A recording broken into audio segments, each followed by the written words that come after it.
We're here, we're queer, get used to it, was a popular rally cry for many members of the LGBTQ community during the 1960s and 70s, and for good reason. After the Stonewall riots of 1969 and the gay liberation movements, the LGBTQ community enjoyed a greater level of visibility than ever before. Organizations such as the Human Rights Campaign and the National Gay and Lesbian Task Force brought the issue of LGBT rights to the political world, and pride marches around the country affirmed the fact that gay, lesbian, bisexual, and transgender Americans were no longer content to remain in the shadows of the closet.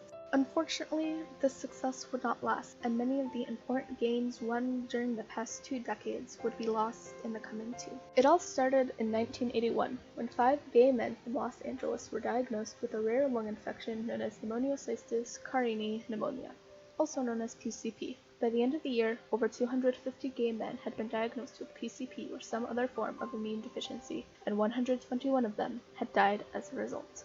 Due to its prevalence in the gay community, the disease was first known as GRID, which stood for Gay-Related Immune Deficiency.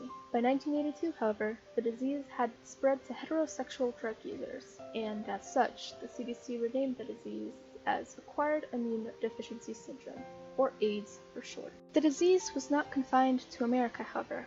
By 1983, there were reported cases in both Europe and Africa, and by 1985, the disease existed on every continent besides Antarctica.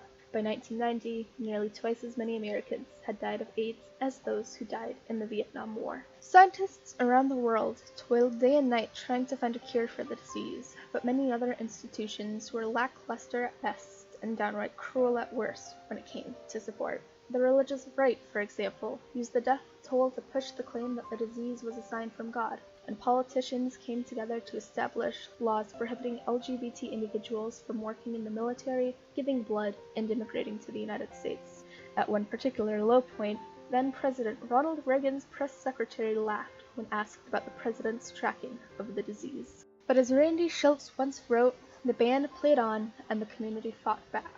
ACT UP, or the AIDS Coalition to Release Power, was formed in 1987 and gained recognition due to their letter-writing campaigns, demonstrations, and acts of civil disobedience. The AIDS Memorial Quilt, created by the Names Project, remains the largest folk community project in the world and represents over 48,000 individuals who passed away. And art from artists such as Keith Haring or Felix Gonzalez-Torres remind us of both the strength and the absolute sorrow of gay men during this time.